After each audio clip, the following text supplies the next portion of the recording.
क्या स्टेरॉइड लेने से साइड इफेक्ट्स होते हैं? स्टेरॉइड्स लेना कितना सेफ है? स्टेरॉइड लेने से साइड इफेक्ट कब होते हैं, कैसे होते हैं? आइए देखते हैं। सबसे पहले, स्टेरॉइड्स हार्मोन है क्या? बॉडी में इसका मैकेनिज्म क्या है? और साइड इफेक्ट किसे कहते हैं? और ये बॉडी में कब होते हैं? इसकी डिटेल में जानकारी लेते हैं।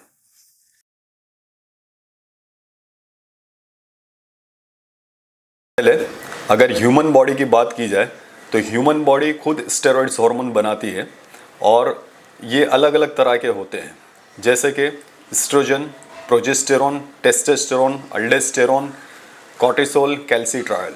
ये सारे स्टेरॉइड हार्मोन्स है और बॉडी इन्हें खुद बनाती है और इन्हें बनाने के लिए बॉडी कोलेस्ट्रॉल का इस्तेमाल करती है। यानी अपनी बॉडी में जितना कोलेस्ट्रॉल अवेलेबल होता है उस हिसाब से ये सारे स्टेरॉइड हार्मोन्स बनते हैं और ये सारे नेचुरल होते हैं।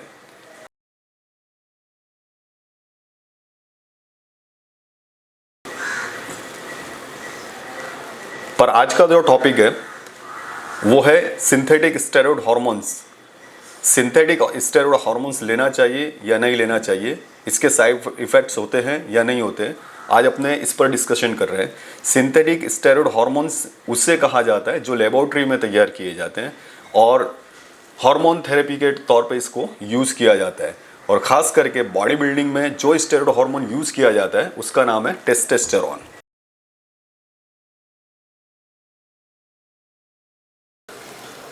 टेस्टोस्टेरोन हार्मोन कब और कितना बनेगा ये डिपेंड करता है बंदे की लाइफस्टाइल पर। अगर कोई सीडेंट्री लाइफस्टाइल जी रहा है, यानी कि उसकी लाइफ में फिजिकल एक्टिविटी की कमी है, या तो फिर डाइट में प्रोटीन की कमी है, या तो फिर नींद कम लेता हो, ऐसे बंदे को बॉडी टेस्टोस्टेरोन का प्रोडक्शन कम करती है। अगर कोई फिजिकली एक्टिव है, उसके डाइट में सफिशिएंट प्रोटीन भी है, यानी कि उसकी बॉडी का रिक्वायरमेंट जितना है उस हिसाब से वो प्रोटीन भी लेता है और अच्छे से नींद भी लेता हो, तो ऐसे बंदे की बॉडी का टेस्टोस्टेरोन प्रोडक्शन आम आदमी के टेस्टोस्टेरोन प्रोडक्शन से ज़्यादा रहेगा।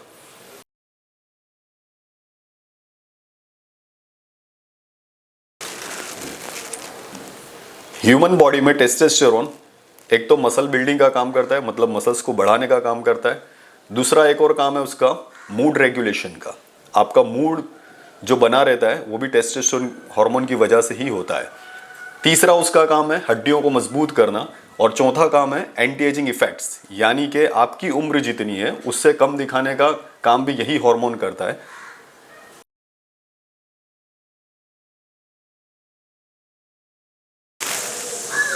जब भी ह्यूमन बॉडी में टेस्टोस्टेरोन की ज़रूरत पड़ती है तो सबसे पहले ब्रेन का जो हाइपोथैलेमस करके एक ग्लैंड है वहाँ से एक केमिकल निकलता है जिसका नाम है GnRH। इसका फुल फॉर्म बनता है गोनाडोट्रोफिन रिलीजिंग हार्मोन। अब यहाँ पे आपका सवाल होगा कि ग्लैंड किसे कहा जाता है? अपनी बॉडी में ग्लैंड उसे कहा जाता है जहाँ पे हार्मोन का सिक्रेशन होता है, हार्मोन का प्रोडक्शन होता है और वो पार्ट सिक्रेट करती है हार्मोन को ब्लड में और टारगेट सेल पे जाके वो हार्मोन काम करता है।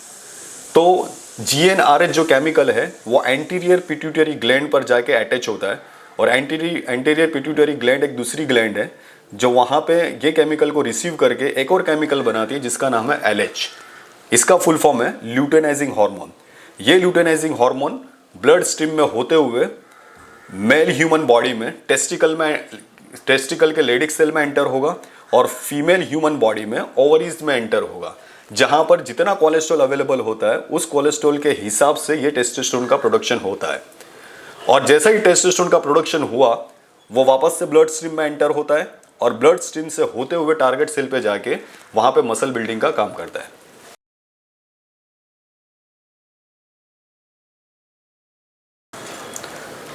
पर यहां पर सवाल यह है कि सिंथेटिक स्टेरॉइड हार्मोन्स लेना चाहिए या नहीं लेना चाहिए। सिंथेटिक स्टेरॉइड हार्मोन से साइड इफेक्ट्स होते हैं या नहीं होते? अगर साइड इफेक्ट की बात की जाए तो दुनिया की हर चीज़ के पॉजिटिव इफेक्ट्स और नेगेटिव इफेक्ट्स यानी कि साइड इफेक्ट्स होते हैं। किसी भी चीज़ को ज़रूरत से ज़्यादा यानी कि अपनी बॉडी के टॉलरेंस लेवल से ज़्यादा ली जाए तो डेफिनेटली उससे साइड इफेक्ट हो सकते हैं और हर बंदे का टॉलरेंस लेवल अलग अलग होता है। फॉर एग्ज़ाम्पल, अगर बादाम की बात की जाए तो बादाम बहुत फ़ायदे कारक है, पर कितना लेना चाहिए? 5 से 10 पीस। डेफिनेटली इससे फ़ायदा होगा आपको। पर अगर यही बादाम एक साथ कोई बंदा 500 ग्राम से 1 किलो खा लेता है तो क्या होने वाला है, किडनी फेल, यानी कि बादाम का साइड इफेक्ट्स। कॉफ़ी की बात की जाए तो कॉफ़ी में कैफीन होता है और कॉफ़ी पीने से क्या होता है, ब्रेन अलर्ट होता है, एनर्जी लेवल अप होता है। पर कितना उसमें कैफीन होता है, एक कप कॉफ़ी में अप्रॉक्सीमेटली 30 मिलीग्राम जितना कैफीन होता है। और पूरे दिन में अगर आप 30 मिलीग्राम से 150 मिलीग्राम तक अगर कैफीन लेते हो तो आपको इतनी तकलीफ नहीं होनी है, आपको कुछ नुकसान नहीं होना, उल्टा फ़ायदा होगा। पर अगर यही कैफीन अगर आप 1 ग्राम एक साथ लेते हो तो क्या होगा, हार्ट फेल, मतलब कॉफ़ी से भी साइड इफ़ेक्ट्स। तो कहने का मतलब ये है कि दुनिया की हर चीज़ के पॉजिटिव इफ़ेक्ट्स और नेगेटिव इफ़ेक्ट्स यानी कि साइड इफ़ेक्ट्स होते हैं। किसी भी चीज़ के साइड इफ़ेक्ट्स कम होंगे, वो डिपेंड करता है कि आपने कितना डोज लिया और आपकी बॉडी का टॉलरेंस लेवल कितना था। एक छोटे बच्चे की बात की जाए तो छोटे बच्चे को कितनी क्वांटिटी में दूध की ज़रूरत होती है। अगर एक छोटे बच्चे की बात की जाए तो एक छोटे बच्चे को कितने क्वांटिटी की दूध की ज़रूरत होती है, चंद बूंद, राइट। पर अगर वही छोटे बच्चे को एक साथ 1 गिलास दूध दे दिया जाए तो वो दूध से क्या होना है, वो डाइजेस्ट भी नहीं कर पाएगा, यानी कि दूध के भी साइड इफ़ेक्ट्स। अगर बड़े बच्चे की बात की जाए, मतलब 15 से 20 साल लड़के की बात की जाए, अगर बड़े लड़के की बात की जाए 15 से 20 साल, अगर उसको बूंद बूंद में दूध दिया जाए तो क्या होना है, उसका ग्रोथ नहीं होगा, मतलब कि उसको 1 गिलास दूध की ज़रूरत है। तो यहाँ पे कहने का मतलब ये है कि जिसकी जितनी ज़रूरत है उतनी क्वांटिटी में अगर कुछ भी दिया जाता है तो डेफिनेटली उसकी बॉडी में उसको फ़ायदा मिलेगा, ना कि उसके साइड इफ़ेक्ट्स होंगे। तो anything in excess is harmful. कोई भी चीज़ ज़रूरत से ज़्यादा होती है तो वो नुकसान करती है। अभी भी आपके मन में ये सवाल होगा कि स्टेरॉइड लेना कितना सही और कितना गलत। ये सही और गलत की बात ही नहीं है, ये पूरा ऑब्जेक्ट डिपेंडेंट है। आपका ऑब्जेक्ट क्या है, स्टेरॉइड लेने का आपका ऑब्जेक्ट क्या है, ये उस पर डिपेंड करता है। फॉर एग्जाम्पल, एक बिजनेसमैन की बात की जाए तो एक बिजनेसमैन अपना बिजनेस ग्रो करने के लिए लोन लेता है, राइट। पैसों की कमी होने की वजह से वो लोन लेकर बिजनेस को ग्रो करता है, रात दिन मेहनत करके लोन चुकाता भी है। अगर वो ऐसा ना करे तो वो डिफ़ॉल्टर बन सकता है, मतलब कि लोन के साइड इफ़ेक्ट्स। सिमिलरली एक बॉडी बिल्डर, उसकी बॉडी का प्रोडक्शन, हार्मोन का प्रोडक्शन कम होने की वजह से वो बाहर से स्टेरॉइड हार्मोन की लोन लेता है और उसको चुकाने के लिए वो भी एक्सरसाइज करता है, मेहनत करता है, न्यूट्रिशन फॉलो करता है। अगर वो ऐसा ना करे तो स्टेरॉइड के साइड इफ़ेक्ट्स डेफिनेटली होंगे। मैं यहाँ पर स्टेरॉइड को किसी भी तरह से प्रमोट नहीं कर रहा हूँ, ये बंदे की अपनी पर्सनल चॉइस है, ये पूरा के पूरा आपकी पर्सनल चॉइस है, आपको लेना चाहिए या नहीं लेना चाहिए आप खुद डिसाइड कीजिए। मैं तो बस यहाँ पर इंफॉर्मेशन शेयर कर रहा हूँ कि किस तरह से साइड इफ़ेक्ट्स होता है।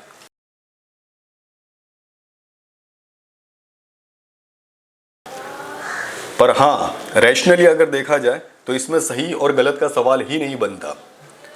अगर डायबिटिक पेशेंट की बात की जाए तो डायबिटिक पेशेंट अपने डायबिटीज़ को कंट्रोल करने के लिए इंसुलिन हार्मोन का इंजेक्शन लेता है, तो एक बॉडी बिल्डर टेस्टोस्टेरोन हार्मोन का इंजेक्शन क्यों नहीं ले सकता।